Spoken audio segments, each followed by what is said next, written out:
Aula de hoje, então, Romanos 11, do 1 ao 10. Já abre aí para a gente ler o texto e começar a nossa exploração textual. Conhece essa? Bom, vou ler aqui para ajudar também na gravação. Acompanhem comigo, vocês. Pergunto, pois, terá Deus porventura rejeitado o seu povo? De modo nenhum, porque eu também sou israelita, da descendência de Abraão, da tribo de Benjamim. Deus não rejeitou o seu povo, a quem de antemão conheceu. Ou não sabeis o que a Escritura refere a respeito de Elias, com insta perante Deus contra Israel, dizendo: Senhor, mataram os teus profetas, arrasaram os teus altares, e só eu fiquei, e procuram tirar minha vida. Que lhe disse, porém, a resposta divina? Reservei para mim 7.000 homens, que não dobraram os joelhos diante de Baal. Assim, pois, também agora, no tempo de hoje, sobrevive um remanescente segundo a eleição da graça. E se é pela graça, já não é pelas obras. Do contrário, a graça já não é graça. Que diremos, pois? O que Israel busca, isso não conseguiu, mas a eleição o alcançou. E os mais foram endurecidos, como está escrito: Deus lhes deu espírito de entorpecimento, olhos para não ver e ouvidos para não ouvir, até o dia de hoje. E diz Davi: torne-se-lhes a mesa em laço e armadilha em tropeço, torne-se-lhes a mesa em laço e armadilha, em tropeço e punição. Escureçam-se-lhes os olhos, para que não vejam e fiquem para sempre encurvadas as suas costas. Amém? Vou orar de novo. Senhor, muito obrigado por essa manhã, mais uma vez. Que o Senhor nos dê iluminação, sabedoria para meditarmos na sua palavra e aplicá-la à nossa vida, Senhor. Me dá sabedoria e graça para poder ensinar aquilo que eu tenho também aprendido com o Senhor. Em nome de Jesus. Amém. Então vamos lá. Começar com uma pergunta, como eu gosto de começar. Você já ouviu aquele comentário assim? É graça, mas a gente tem que fazer alguma coisa. Não é isso? Já ouviu isso? E o que você acha desse comentário? Fala pra mim. É graça, mas... O que você acha? É graça mais ou é graça só? Como é que é? É graça só. Qual é a diferença de graça mais ou graça só?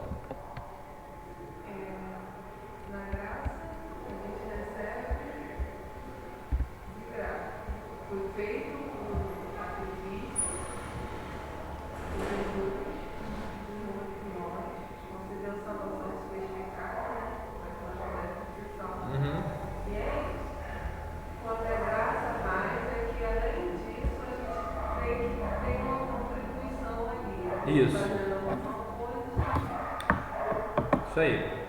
Então, a ideia é graça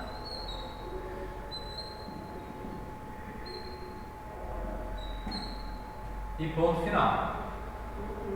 É isso? Porque tem gente que fala assim: não, é graça, né? A gente está refletindo aqui. Mas você tem que obedecer, você tem que praticar, você tem que evangelizar, não é isso? Você tem que se santificar. Por quê? Porque se eu não fizer isso, então significa que eu não vou ser salvo, é isso? Aí é aquele momento de cuidado, não é isso? Qual é o cuidado que a gente tem que ter com relação a esse pensamento? É um ponto sutil que separa as duas linhas. Só que a questão é que as duas linhas, a linha do ponto final e a linha do mais, elas são muito diferentes, certo? Qual é a diferença? Quando eu falo graça aqui, eu estou falando da salvação, né?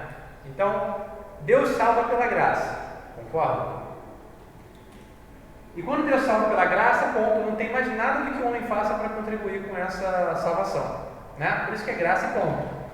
E aí o pessoal fala o seguinte: não, é graça, mas você precisa, você tem. E aí entra um conceito equivocado, porque eu não preciso obedecer nada, né, para ser salvo. Nada. A gente tem visto bem isso aqui. Mas é bom a gente martelar para ficar bem firme na nossa cabeça, né? Então, todas essas coisas que eu faço, eu tenho que fazer. Tenho, é verdade. Só que aquela história, eu não faço para obter, mas eu faço porque fui salvo, certo? Consequência, a palavra é essa, consequência. Então isso é importante. E aí é justamente uma das coisas que Paulo vai falar aqui, daqui a pouco a gente vai passar nesse versículo e vai pensar sobre isso. Ele vai falar assim, é graça, não é isso? Ó, versículo 6. Se é pela graça, o que é pela graça? A eleição, certo? A eleição está atrelada com a salvação. Se é pela graça a eleição, ela já não é pelas obras, certo? Do contrário, graça já não é graça. Então, pensando no nosso momento aqui atual, lá em 2021, é muito comum as pessoas terem essa ideia de graça a mais.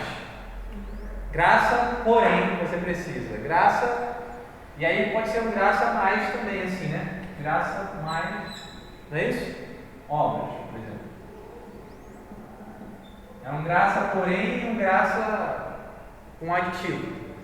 E a gente já viu aqui que graça mais obras, ou melhor, fé mais obras, é obras, não é isso? A única forma de dar fé é não ter nada muito com ela, é fé exclusiva, somente, ponto. E aí as consequências dela virão para confirmar aquilo que a gente já vive espiritualmente falando. Tudo bem? Tranquilo? Tá? Então, beleza. Então lá, contexto então, só para a gente entender onde a gente está entrando e por quê. Paulo falou aí, eles falam que há um bloco de versículos aí do 9, 10 e 11, que vão falar sobre a questão de Israel diante de Deus, da eleição, da incredulidade de Israel. E aqui ele continua falando sobre Israel, capítulo 11. Veja comigo.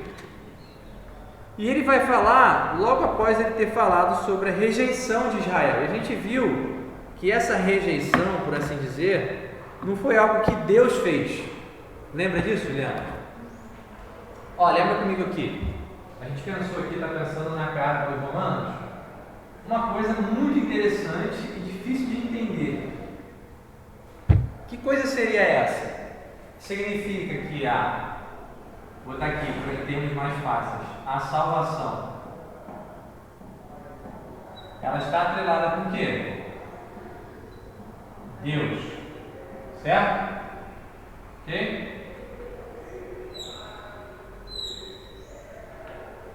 E a condenação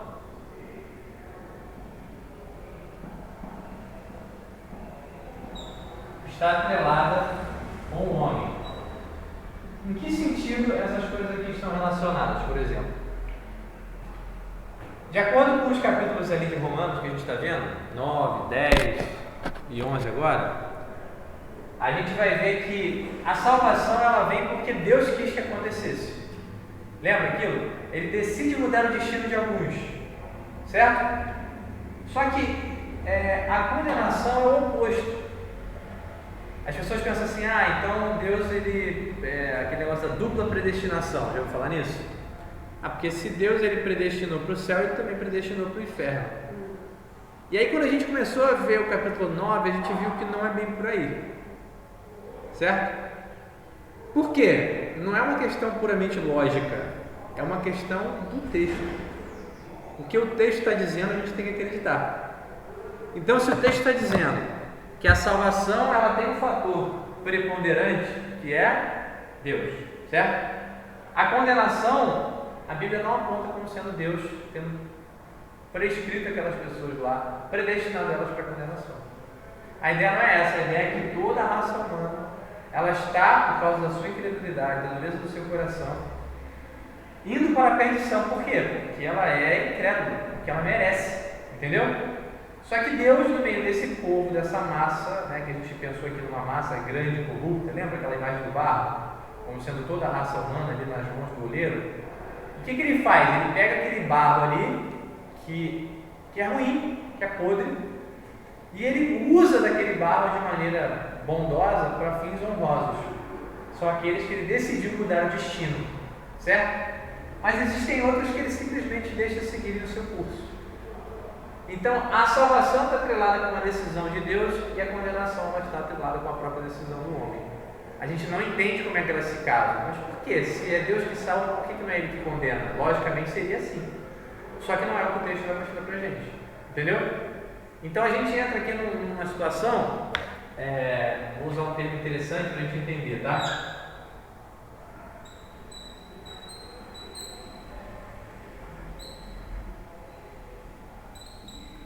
Supralógica, certo? Já ouviu esse termo? Supralógico, suprarracional? Supra é a ideia de que está acima, certo? Lógica é aquilo que a nossa razão consegue raciocinar, certo? Acima da razão, poderia ser suprarracional, por exemplo. Existem coisas que a gente vê na Bíblia que elas estão acima da nossa razão. Essa aqui é uma delas. Como assim? Logicamente seria Deus predestinando um para uma coisa e outro para outra. Só que aí você entra para o texto de Romanos, é praticamente unânime entre os comentaristas, sejam eles calvinistas ou arminianos, eles vão dizer o seguinte: olha, Deus não está predestinando ninguém para o inferno. Ele simplesmente deixa eles seguirem o curso e dá a devida punição. Mas ele predestina para a salvação.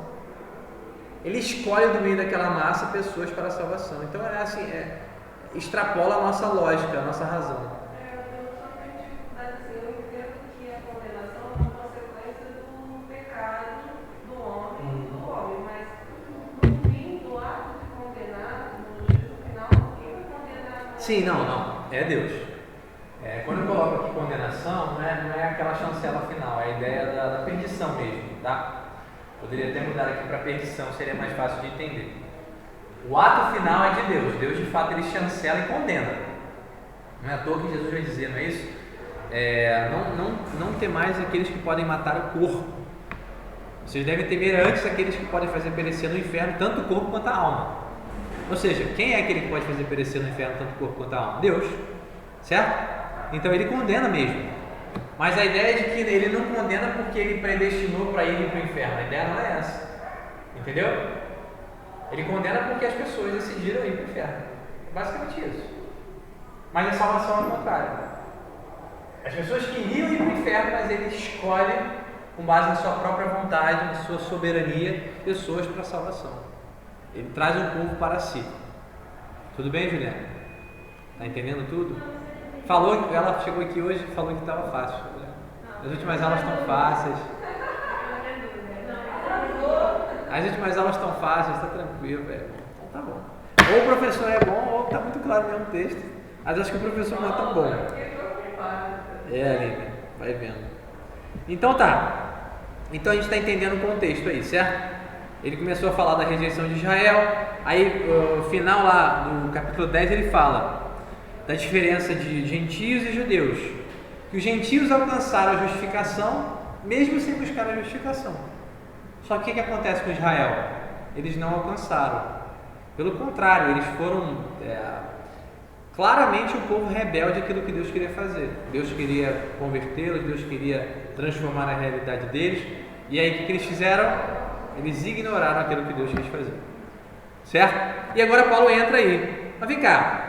Então, se Israel rejeitou a Deus, é bem possível que Deus tenha rejeitado também Israel.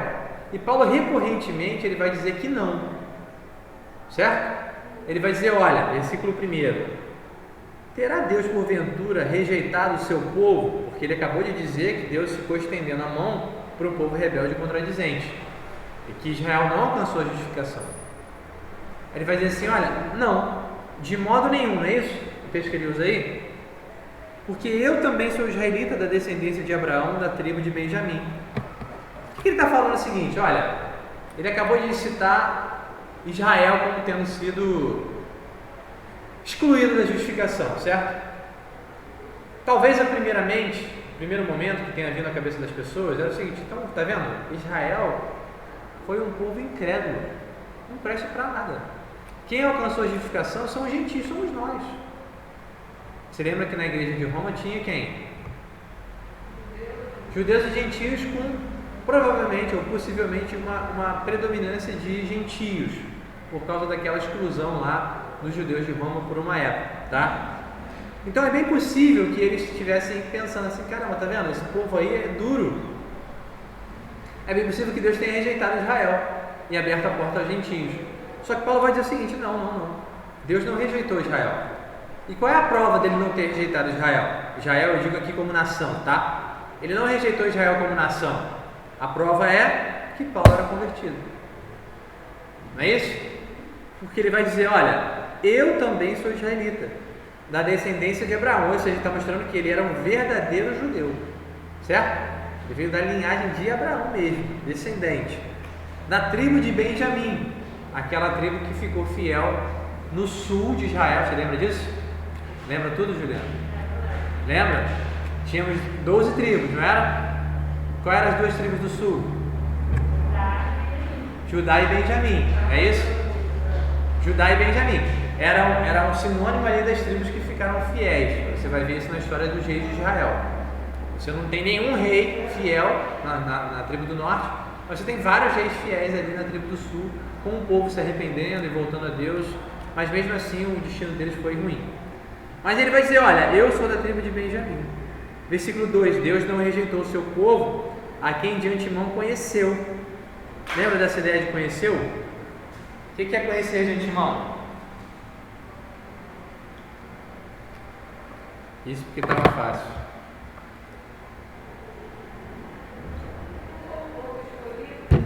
Isso aí. Ele escolheu um povo de antemão, né?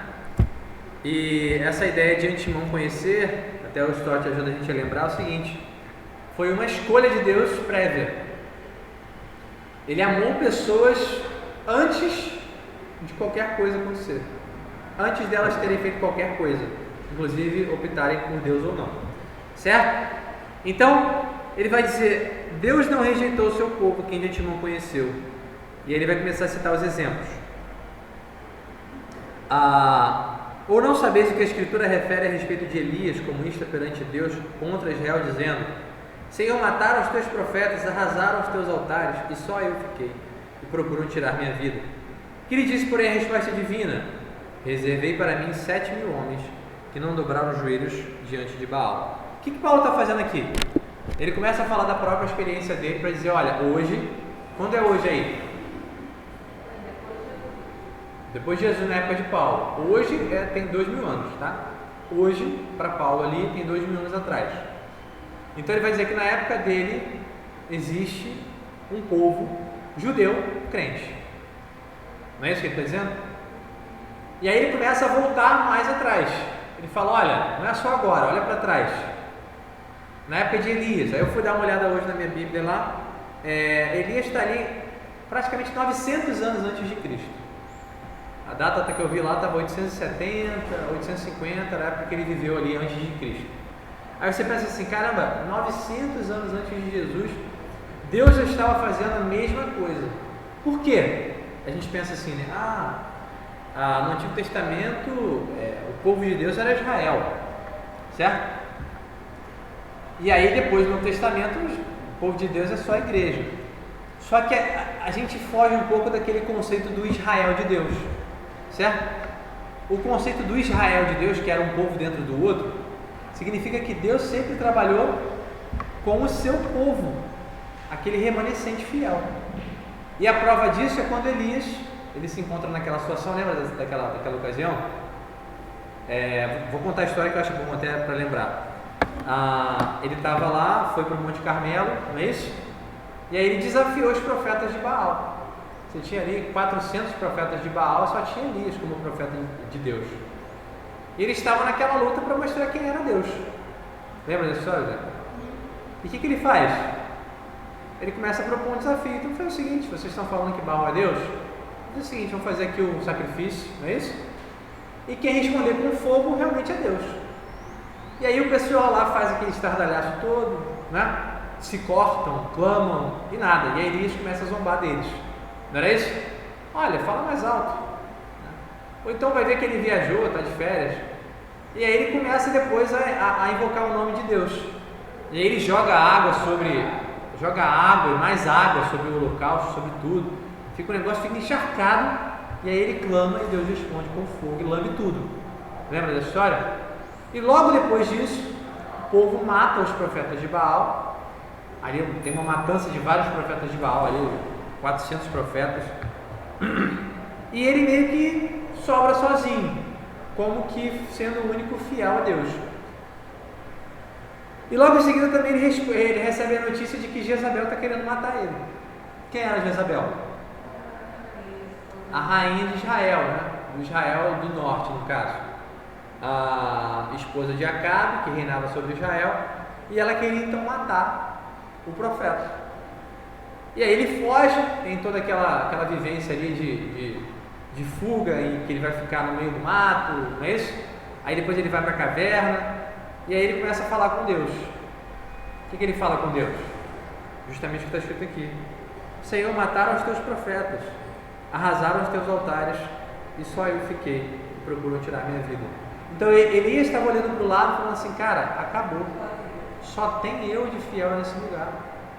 Aí eu fico pensando, né, aquele momento que a gente pensa aqui na nossa aplicação para a nossa vida. Eu ainda vou falar disso mais para frente hoje. Mas já parou para pensar, hoje, século 21, você olhar para o lado e pensar que você é o único fiel? Não estou falando de uma maneira assim, arrogante não, mas de uma constatação. Você olhar para o lado e ver assim: caramba, as pessoas não vivem o Evangelho, as pessoas não são fiéis a Deus. Imagina se você se deparasse num momento em que você não encontrasse ninguém que servisse a Deus do seu lado. Será? Será que a gente continuaria servindo a Deus? Coisa para a gente pensar. Eu às vezes penso assim, mas se sumissem os crentes, será que eu ia te amar do mesmo jeito? Entendeu? Coisa interessante para pensar. Então ele fala de Elias. Ele fala que Deus respondeu a Elias, dizendo que reservei para mim 7.000 homens. Ou seja, Elias, você não é o único. Além de você, existem 7.000. Era muito pouco, convenhamos. Mas era uma minoria significativa, nesse sentido de que Deus havia reservado gente para servi-lo, para ser fiel a Ele, ainda que Elias não conhecesse. E aí talvez você possa hoje, século 21, estar no meio de pessoas que não servem a Deus e imaginar que não existem pessoas que servem a Deus, até o momento em que Deus te mostra que existem pessoas fiéis. Interessante, né? E quando você chega num lugar onde as pessoas são fiéis a Deus, tementes a Deus, cara, aquilo ali é um bálsamo, né? Te anima, te motiva. O interessante até que o Novo Testamento fala para a gente não abandonar a nossa congregação. E Paulo, se eu não me engano, fala sobre a ideia de que nós devemos nos reunir para nos estimularmos a fé e as boas obras. Já parou para pensar nisso? Que você estar perto de pessoas que servem a Deus te estimula a ser uma pessoa crente. Por isso que crente tem que viver em comunhão. Não dá para viver dentro de casa? Os desigrejados, não é isso? Uma vez interessante que o pastor, ele faz os sarcasmos, mas é muito interessante. Ele botou assim: nota 10. Apoio totalmente o movimento dos desigrejados. Igreja é lugar de crente. Assim, caramba, realmente. Porque a gente tem a ideia de que assim, ele está só meio que afastado, né? Mas não faz muito sentido você pensar num crente vivendo fora da comunhão. E batendo no peito e ensinando que é assim mesmo, porque não precisa, porque na verdade a igreja é instituição. Entendeu? Não faz sentido. Então, são coisas para a gente pensar no nosso tempo de hoje, o que nós fazemos com relação à comunidade que Deus escolheu. E ele vai dizer que quem reservou foi Deus, certo? Deus é quem reservou para si. E ele vai dizer justamente o que acontece no tempo dele, versículo 5. Ele vai dizer: assim pois também agora, no tempo de hoje, ou seja, na época dele, sobrevive um remanescente segundo a eleição da graça. Por que existia judeu crente na época de Paulo? Porque Deus quis que existisse. Entendeu? Aquele conceito aqui, Por que existe gente salva? Porque Deus quer. Mas se dependesse do homem querer ser salvo, não ia ter um, ia sobrar um. Não é isso? Mas Deus quis, Ele reservou para si homens fiéis, certo? Aí homens, muito provavelmente inclui homens e mulheres. É uma expressão geral, generalizada. Então, no tempo de Paulo sobrevivia, ou seja, restava um povo, ainda que pequeno, uma minoria, um remanescente segundo a eleição da graça. E ele vai dizer, versículo 6, e se é pela graça, já não é pelas obras, do contrário, graça já não é graça. Chamando a atenção aqui a palavra remanescente. Não entendi. Chamou a atenção aqui a palavra remanescente. Que ainda Paulo está querendo mostrar que existe crente, né, judeus, mas realmente não é uma muda, é remanescente, como se fosse uma pequena parte. É isso mesmo. É uma minoria. O remanescente ele traz a ideia de minoria, de um restante, um resto, certo? E é justamente um contraste com a grande maioria da nação que rejeitou a Deus. Os judeus, na sua grande maioria, rejeitaram a Jesus como Senhor. Ainda que muitos judeus tenham se convertido, e a gente tem a ideia, por exemplo, quando Jesus chegou, você tem os discípulos, talvez ali representando os primeiros que crescem, ainda que outras pessoas creram ao mesmo tempo ali, mas eles representavam os primeiros que creram e seguiram a Jesus oficialmente, principalmente, 12 pessoas. Você tem os outros discípulos que seguiram Jesus no meio do ministério dele. Você tem depois a instituição dos apóstolos, que são os 12 discípulos que se transformaram em apóstolos, certo? E essa ideia de apóstolo tem uma ideia de autoridade maior do que os outros irmãos. E aí quando eles começam a viver a vida cristã depois do Pentecostes, o que acontece? Uma conversão muito grande, não é isso? Num dia 3.000. E além disso, o livro de Atos vai dizer que dia a dia Deus ia acrescentando aqueles que iam sendo salvos. Só que naquele contexto ali, são judeus que estão se convertendo, só judeus. Judeus, tudo judeu. Depois que ele começa a mostrar que, olha, a porta foi aberta, os gentios estão se convertendo também. A gente começa a ver em Samaria, depois começa a ver em outros lugares, certo? Mas a ideia é que existia muito judeu na época de Jesus, na época de Paulo, que se converteram. Beleza? Tá bom? Mas ainda assim eles representavam uma minoria. Uma minoria bem expressiva, talvez, mas uma minoria. Beleza? Em face à grande quantidade de gente que existia na nação de Israel. Ele vai dizer então sobre a eleição da graça. O que seria uma eleição da graça? Esse remanescente ele sobrevive segundo a eleição da graça.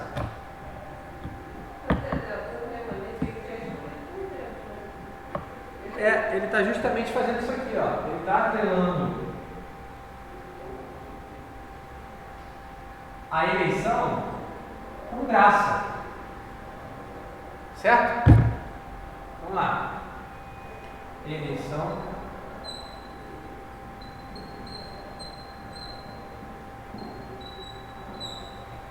e graça.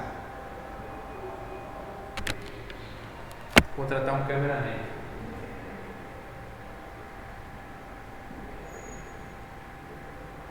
Eleição e graça. O que ele está fazendo aqui? Ele está mostrando que essa eleição que Deus efetuou, ela não tem nada a ver com o homem. Não é isso? Eu fico pensando assim, cara, às vezes a gente se debate tanto hoje em dia para pensar, né, em torno da eleição. Você tem todos aqueles embates que a gente já teve aqui, até na sala. Tá? A gente está mostrando, gente, a eleição é graça. Se a eleição é graça, é o que ele vai dizer no próximo versículo. Se é graça, não tem nada a ver com obras, certo? Então vamos colocar aqui obras. Obras não tem nada a ver com a eleição. Nada do que o homem faz ou venha fazer pode fazer com que ele seja um eleito de Deus, certo? Concorda? Então a única forma da gente pensar em sermos escolhidos por Deus é com base no que Deus faz. Está claro? Muito claro. Versículo 6. Se é pela graça, já não é pelas obras, do contrário, a graça já não é graça. A única forma de ser graça é sendo assim, favor de Deus. É bênção de Deus. É porque Deus quis. É porque Deus faz. Entendeu? Deus, o tempo todo é Deus. Não é isso? Por quê? Porque é um favor. Se não fosse assim, não seria graça. Imagina você pensar que Deus te escolhe porque você fez alguma coisa, porque você é de uma forma específica, X ou Y, Z, entendeu? Eu tenho um conhecido meu, que eu respeito muito, e a ideia dele sobre salvação é de que Deus escolheu pessoas, como aquele versículo assim, né? Deus escolheu as coisas loucas do mundo, as que não são, como se Deus estivesse escolhendo pessoas por elas serem diferentes, entendeu? Mas não tem nada a ver com isso. Não pode ter a ver, porque não pode ter a ver com o que eu faço, com o que eu sou. Concorda? Porque senão não é graça, senão é obras. Não interessa se eu, sei lá, se eu sou humilde, se eu sou uma pessoa disposta à fé, não interessa isso. A ideia de antemão, aí eles vão atrelar justamente com a ideia da previsão, que não é a ideia de um conhecimento prévio, mas é uma ideia de uma pré-visão do futuro, entendeu? Então são coisas que a gente tem que prestar atenção para a gente não cair na ideia de que alguma coisa em nós nos leve a isso, a sermos escolhidos por Deus, porque a eleição é graça, certo? É favor de Deus. É como se você tivesse recebido um presente que você nem procurava, aquilo que os gentios fizeram, não é isso? Eles não buscavam a santificação, a justificação, mas eles receberam. Por quê? Porque eles se dispuseram a isso? Não, porque Deus quis que eles recebessem. Você concorda, Júlia? Deu uma viajada. Essa na Disney. Bom, então voltando aqui de viagem. Graça justamente atrela tudo a Deus. Parte final agora do nosso texto. Versículo 7. Que diremos, pois, o que Israel busca e isso não conseguiu? O que Israel busca? Lembra que a gente falou na aula passada? Eles buscavam se justificar com base nas obras. Eles procuravam fazer alguma coisa para a salvação. Você vai ver isso lá no capítulo 9, versículo 31, que diz que Israel buscava a lei de justiça, mas não chegou a atingir essa lei. E no capítulo 10, versículo 3, vai dizendo que Israel, desconhecendo a justiça de Deus e procurando estabelecer a sua própria justiça. O que significa justiça aí? Não é um atributo. É o que, Juliana?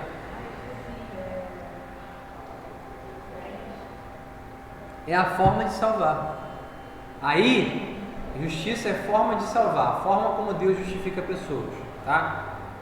Então, desconhecendo a forma de salvar de Deus e procurando estabelecer a sua própria forma de se salvarem, o que eles fizeram? Não se sujeitaram à forma que vem de Deus. Basicamente isso, uma tradução livre aqui, baseada em Cauli Freitas de Almeida, brincadeira.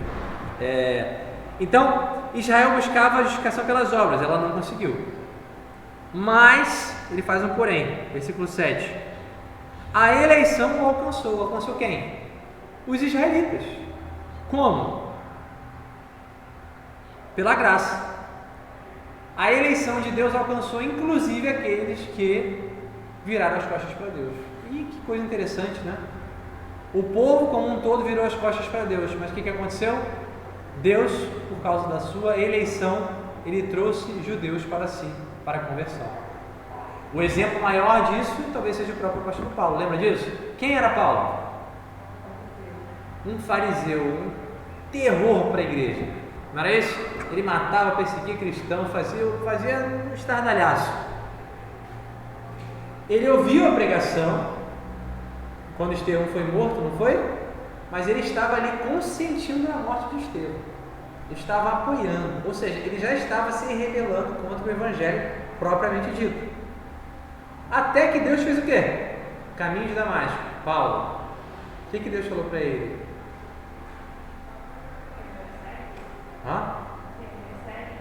Saulo, Saulo, por que me persegues? Não é isso?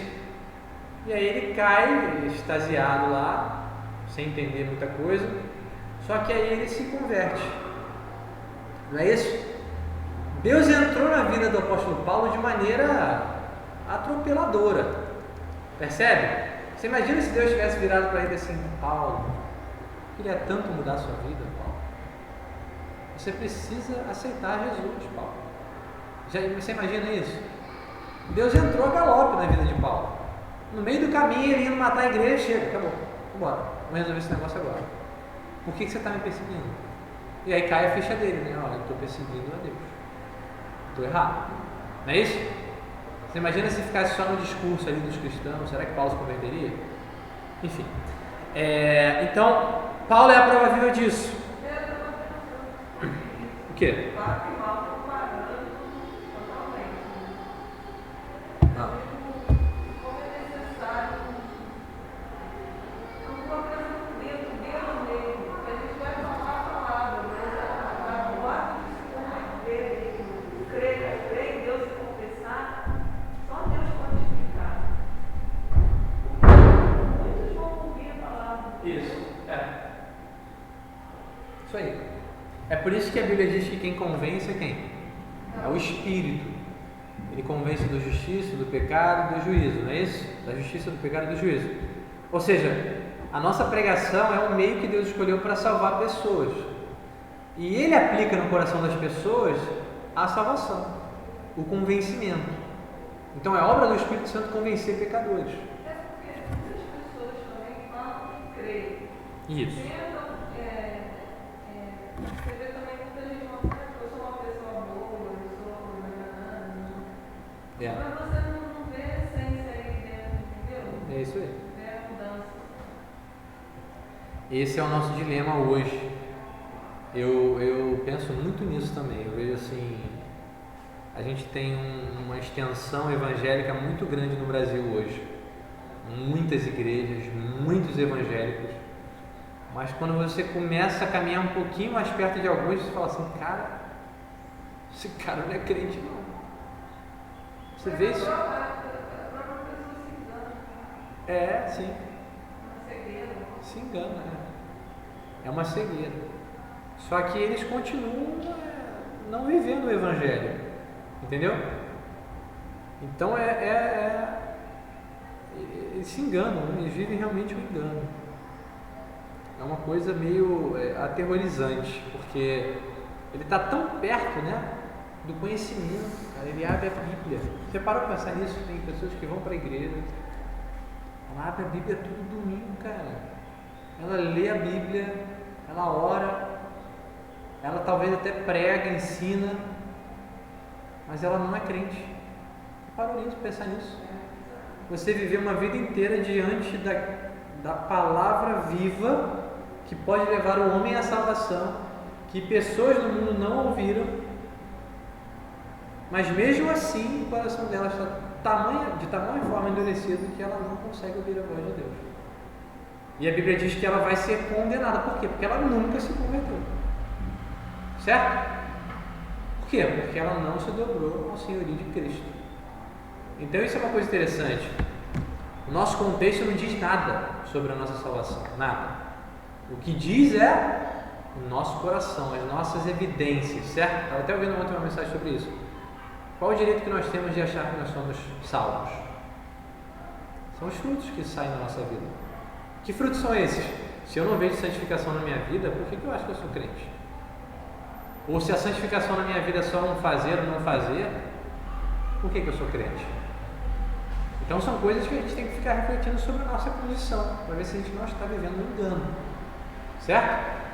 E alertar pessoas, olha cara, teve aqui uma vez já, tem um menino aqui que, não vou falar o nome, claro, a gente frequentava a minha célula e todo mundo estava mostrando para ele que ele, cara, isso não é atitude de crente, não é atitude de crente. E ele seguiu no engano, falou, não é porque Deus fez assim, porque isso aí eu entendo que é de Deus, E teve uma hora que a gente apertou o cerco e ele falou assim, cara, olha só, cara, isso está errado, isso é pecado, papapá. E cara, a relação ficou totalmente assim, distante, entendeu? De vez em quando ele vem na igreja, mas já até passei para a liderança e falei, olha, esse menino não caminha com a gente. Entendeu? E você vê assim, vai ver as redes sociais, só cita conteúdo bom, cara. Ator bom, falando coisa boa sobre a Bíblia, sabe? Mas você vê assim, você olha para a vida dele e fala assim, cara, esse cara não é crente. Por quê? Porque ele está escolhendo fazer tudo que Deus disse que era para não fazer, como se tudo fosse ficar tudo bem. Mas ele é evangélico, ele vem, ele lê a Bíblia, ele faz. Mas é crente? De acordo com o que a Bíblia diz, ele não é crente. E as pessoas, assim, também, fora do nosso âmbito, né, de igreja, de evangélico, também tem muita gente que julga ser salvo, assim, ou entende outras coisas de outra maneira. Essa semana eu estava conversando com a minha prima, ela não é evangélica, e ela estava tendo uma polêmica, ela estava me questionando em cima daquilo. Aí ela falou assim: eu não entendo, as pessoas da igreja falam que esse pecado tal vai ser condenado, e se dentro da igreja o pastor trair a esposa, não sei o quê, ele vai ser salvo do mesmo jeito. Aí eu pensei, mas quem te falou isso? Tipo, é uma visão assim errada, entendeu? Entendi.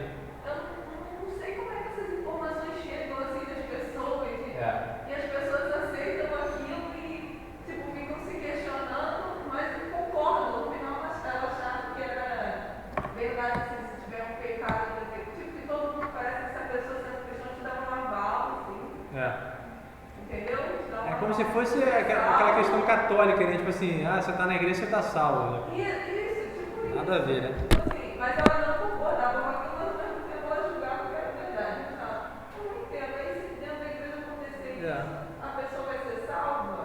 Aí eu acho que eu salvo isso. Eu acho que é justamente o que ele vai dizer agora. Ele fala, né, que os mais foram endurecidos, o restante de Israel então recebeu um endurecimento de Deus. E a gente já aprendeu aqui que todo mundo é endurecido porque já é endurecido de início, certo? Quando nós pecamos, nós nos auto-endurecemos. Sempre essa voz passiva, né? Hã? Sempre usa essa voz passiva. Inicialmente, depois não. A gente começa se auto-endurecendo, mas depois Deus entra na história para endurecer ativamente, tá? E aí até discordei de um teólogo bem famoso, pelo menos eu ouvi uma citação dele falando isso, do endurecimento passivo. Não faz sentido se a voz está a voz ativa. Deus endureceu. Deus endureceu significa voz ativa, ainda que o momento tenha sido posterior, entendeu? Então Deus lhes deu espírito de entorpecimento, olhos para não ver e ouvidos para não ouvir até o dia de hoje. Olha que interessante, Deus retribuiu. Eles endureceram o coração, Deus fez com que esse endurecimento fosse definitivo, ou decisivo, por assim dizer, certo? Essa versão aí, entorpecimento, no meu tá atordoamento, né? Atordoamento, Entorpecimento que você consegue entender claramente, né? Perfeito. Entorpecer, é isso aí, você está fora da realidade. Isso, por isso que eu falei que é a semelhança do que você falou da sua conhecida aí, da sua amiga familiar. Porque eles estão entorpecidos.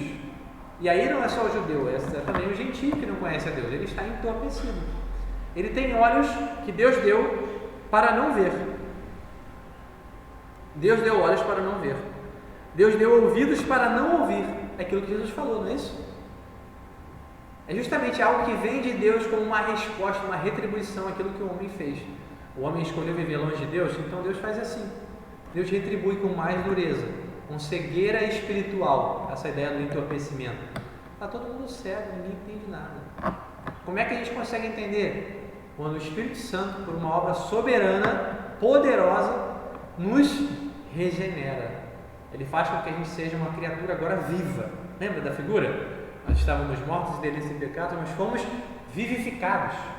Nós recebemos um sopro de vida espiritual e passamos a viver.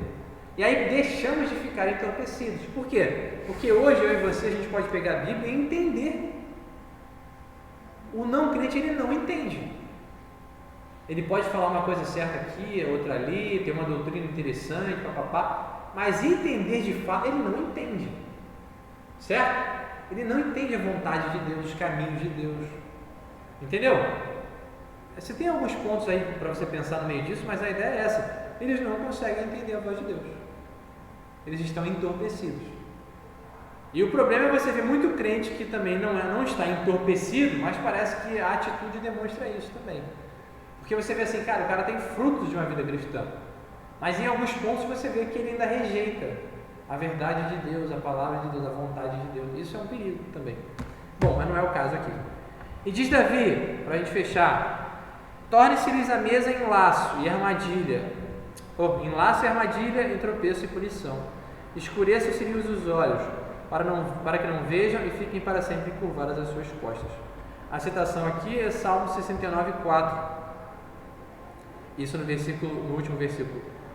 No início, a citação é de Deuteronômio 29, junto com Isaías 29. Só para a gente saber. E essa citação, principalmente do Salmo 69, o John Stott vai dizer que é uma referência do juízo de Deus contra os inimigos, certo? Dos justos, ou do justo, como Jesus. Parece que Jesus também usa esse salmo para ele mesmo, no Evangelho de João. E o que ele está fazendo aqui? O seguinte, olha, que a mesa de Israel, o que seria a mesa? A ideia de que seria aquele momento de fraternidade de Israel, celebrando talvez ali a sua própria condição espiritual, como sendo os escolhidos, certo? Os vitoriosos. Olha, a mesa deles, aquilo que eles celebram, se torna como uma armadilha. Forte, né? E interessante. Então, aquela alegria que eles compartilhavam ali, ela se tornou uma armadilha. Por quê? Eles tropeçaram. Não é isso? Torne essa mesa em laço e armadilha, em tropeço e punição. E aí ele vai citar agora no Salmo 69: escureçam-se-lhes os olhos, para que não vejam, e fiquem para sempre encurvadas as suas costas. E aí o John Stott vai pontuar sobre a ideia de que as costas encurvadas possivelmente representam um fardo pesado, certo? É como se fosse um juízo. Olha, vocês rejeitaram o Messias, vocês rejeitaram o caminho da salvação, que vocês recebam isso, porque vocês se tornaram inimigos do Messias. E foi o que Israel fez, eles se tornaram inimigos de Jesus. Jesus veio para libertá-los. O que eles fizeram? Perseguiram a Jesus. E já que eles perseguiram a Jesus, o que Deus retribui? Com essa ideia das costas encurvadas, com um fardo pesado. E aí o John Stott pontua um fardo de angústia, de medo ou opressão. Certo? Muito aplicável à sua vida, Juliano? Ou não? Nem tanto, né? Mas isso aí depende também do professor. Conclusão. Ainda hoje, século 21, existem judeus crentes. Você conhece algum? Não? Não? Conhece não, Juliano? Conhece algum judeu crente? Depois bota na internet comunidade judaica cristã ou judeu cristão. Uma vez eu botei no YouTube, achei um cara judeu falando que ele se converteu a Jesus, no tempo de hoje. Muito interessante a ideia. E você vê que Deus ainda trata com os judeus. Deus ainda converte o coração dos judeus. Por quê? Porque o povo de Deus, especificamente falando, o Israel espiritual, ele é um só, certo? E é composto de judeus e gentios que se converteram a Jesus. Então você tem hoje judeus cristãos. E o problema é você ter cristão hoje que quer ser judeu. Vai entender um negócio desse? Como é que pode? Amar as tradições, tudo bem, você pode até amar as tradições, é bonito, uma série de coisas. Mas como é que pode? O pastor Maurício fala, muito interessante. O pastor Maurício fala assim: eles querem voltar às sombras. Gente, o que estava acontecendo no Antigo Testamento era a sombra do que viria. Aí vem Jesus e a pessoa quer voltar. Entendeu? Não faz sentido. Cristão querendo obedecer sábado, dieta religiosa. Gente, não faz sentido nenhum. Complicado. Segundo, não há nada em nós, como eu falei aqui mais cedo, que nos faça bonitos para Deus, ou para que Deus nos tenha escolhido. Foi uma decisão graciosa, aquilo que ele vai dizer: graça, ponto. A salvação, a eleição é graça, ponto. Graça, é favor de Deus sobre nós. Nada na gente motivou Deus a fazer isso, nada, certo? E por último, é motivo de alegria saber que em tempos difíceis Deus ainda continua reservando seus fiéis. E aí você pensa aí eu quero fazer uma aplicação, vou tentar fazer uma aplicação bem fiel dos nossos dias. Você já parou para pensar, se você tem acompanhado um pouquinho de notícia aí, o quanto o Evangelho está sendo perseguido no Brasil? Eu não estou necessariamente falando com relação aos evangélicos, mas ao Evangelho. Você já parou para pensar como as coisas estão se afunilando? Já viu isso? Vou te dar uma ideia. Recentemente teve um jogador de vôlei aí que parece que foi demitido. Você ouviu falar nele? demitido, certo? Não sei se ele é cristão, os valores parecem ser, mas eu não sigo. Mas eu vi só a notícia. Ele se posicionou de maneira muito branda sobre o negócio lá do homossexualismo, do filho do super-homem. Você viu o que aconteceu? A repercussão disso? Ele está sendo acusado de crime homofóbico. Crime homofóbico dá no mesmo, homofobia. Pelo apresentador da Globo lá e por aí vai. Mas tipo assim, gente, já parou para pensar o que isso representa no nosso cenário espiritual? Para o nosso país se tornar um país perseguido ao Evangelho, propriamente dito, eu não acho que demora muito tempo. Isso é uma coisa muito séria. A gente tem uma voz ainda no Brasil hoje, como evangélicos, como crentes, certo? Mas isso pode mudar assim, da noite para o dia. São coisas que devem levar a gente à oração, sabe? Eu fico orando falando, Deus tem misericórdia do nosso país, levanta líderes, levanta governantes sérios, idôneos. Por quê? Porque, cara, você imagina você ser perseguido por você acreditar em Jesus, por você pregar os valores de Jesus, que existe homem e mulher. Como é que você vai criar o teu filho? Quando ele for para a escola e ouvir lá desde 5, 6 anos de idade de que não existe isso. É uma coisa muito séria, cara. Então assim, é motivo de muita alegria para a gente hoje termos crentes fiéis. E que a gente precisa realmente andar junto, se fortalecer e continuarmos falando, influenciando as pessoas. Com muita voz, pedindo sabedoria de Deus. Porque se a gente se calar, vai ficar cada vez pior. Concorda? Viajou ali? É complicado, né? Bom, então é isso. Que Deus nos abençoe, nos ajude a terminarmos esse ciclo aí de Romanos até o final do ano. Eu confesso que eu estou bem sem saber o que eu vou fazer, porque tem muita coisa para estudar ainda e o tempo é curto. Se tiverem sugestão, vocês me falem também, tá? Não sei se vai dar para fazer aqueles aulões não, porque a dinâmica de cada um é difícil aqui. Não sei, pensei em tipo, jogar um pouquinho para o ano que vem. O planejamento é esse. Entendeu? Vamos orar e depois a gente fala sobre isso. Senhor, obrigado por essa manhã, pelo privilégio de a gente estar junto aqui como igreja, pensando na sua palavra. Obrigado pelo seu Espírito Santo que está presente na nossa vida e nos dá iluminação, entendimento e que aplica a tua palavra no nosso coração. Ó Deus, tem misericórdia de nós. Produz vida, Senhor, em nós nesse dia. Tem misericórdia da nossa nação, como vimos aqui, para que pessoas possam te conhecer, Deus. Não conhecemos os teus caminhos, os teus planos, mas que o Senhor possa livrar o Brasil de ser um país perseguido ao Evangelho. Que o Senhor possa livrar as nossas crianças da perseguição sexual, Senhor, do abuso espiritual, emocional que recebem por parte desse mundo caótico, tenebroso. Que o Senhor envergonhe Satanás, Deus, no meio do nosso tempo. Nos ajude, Senhor, como igreja, a sermos fiéis em meio a tantas dificuldades, a tantas perseguições aos seus valores, Senhor. Nos dá firmeza e amor pelo Senhor. Em nome de Jesus. Amém.